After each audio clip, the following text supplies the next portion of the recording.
자, 올해 마지막 FOMC 회의에서 미 연준이 또 한 차례 기준금리를 내렸습니다. 예상했던 결과죠. 시장이 주목했던 건 어떤 메시지가 나오느냐였는데 이게 좀 불분명합니다. 누구는 매파적이었다, 또 누구는 비둘기파적이었다 해석이 엇갈렸는데 그만큼 앞으로의 금리 경로 예측이 어렵습니다. 정광윤 기자와 함께 어떤 분석이 나오는지 함께 짚어보겠습니다. 자, 정 기자, 금리 결정부터 다시 정리해보죠. 네, 미 연준이 이번에 금리를 0.25%포인트 인하하면서 이제 미국 기준금리는 3.5%에서 3.75%로 상단이 4%대 아래까지 내려왔습니다. 올해 1월부터 5차례 연속 유지한 뒤에 0.25%포인트씩 3번 연달아 인하하면서 3년여 만에 가장 낮아졌는데요. 이번 결정으로 우리나라와 미국 간 금리 차는 상단 기준으로 1.25%포인트로 좁아졌습니다. 네, 연준은 이에 대해서 뭐라고 설명했습니까? 네, 물가 상승과 고용 악화 이 두 가지 리스크 중에 고용 우려가 더 크다고 봤습니다. 제롬 파월 연준 의장은 두 가지 리스크가 다 있어 매우 어려운 상황이라고 평가하면서도 최근 고용 시장 하방 리스크 상승으로 균형이 이동했다고 강조했는데요. 연방정부 셧다운으로 최근 지표가 불안전하지만 일자리 창출은 실제로 마이너스였을 수도 있다고 말했습니다. 물가 상승 압력에 대해선 관세에 따른 일회성 충격일 가능성이 크다면서 내년 1분기를 정점으로 다시 안정될 것으로 내다봤습니다. 사실 뭐 금리 결정보다 더 주목을 받은 거는 이 연준 위원들의 금리 예상, 그러니까 전망을 담은 점도표였잖아요. 금리나 회수 전망이 변화가 없었어요.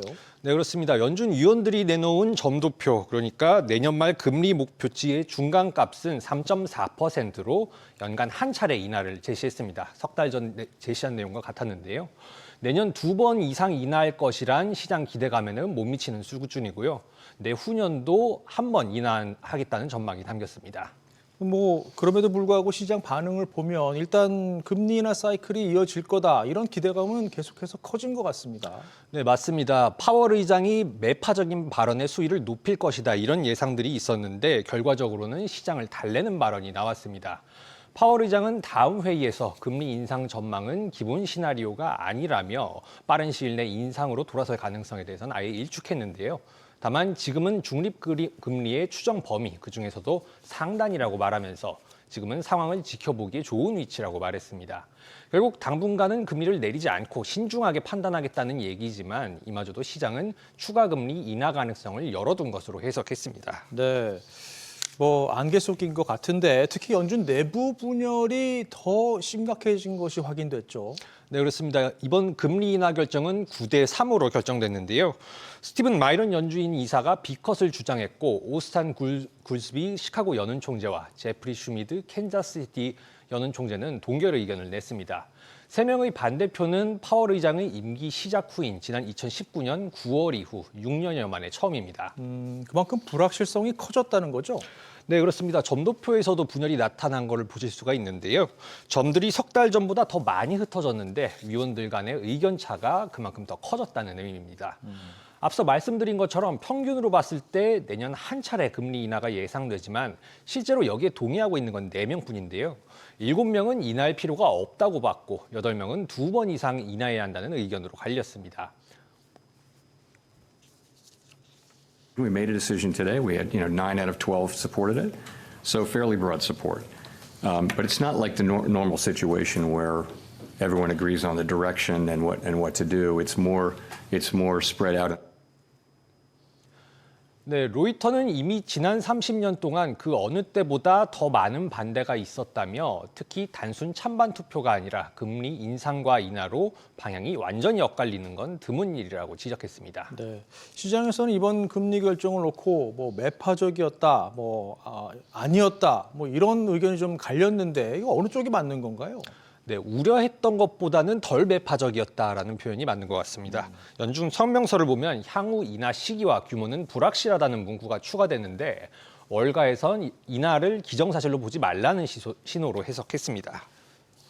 그러면 이제 또 뭐 금리 인하 이제 경로를 좀 예상해 볼 때 또 다른 변수는 이제 내년에 FOMC 참석자들이 이제 변동이 좀 예상된다는 거죠. 네, 그렇습니다. FOMC 투표권은 이 12개 중에 4개는 여는 총재들이 돌아가면서 갔는데요. 내년엔 매파 성향이 특히 두드러지는 걸로 알려진 2명, 베스엠의 클리블랜드 연은 총재와 로리 로건 댈러스 연은 총재가 새로 들어옵니다. 올해 점도표를 보면 이들을 포함해서 총 19명 중 6명이 이번 달 금리 인하도 필요 없다는 의견을 내놨습니다. 월가에선 이 점이 반대표가 2명이냐 3명이냐 이런 것보다 더 중요하다면서 연준이 다음 회의에서 인하를 단행하기 위한 기준을 한 단계 더 높여놨다는 분석이 나오고 있습니다. 파월 의장 임기도 끝나잖아요. 네, 의장 임기는 내년 5월까지입니다. 하지만 이후에도 연준 이사로서의 임기는 오는 2028년 1월까지 남아 있습니다.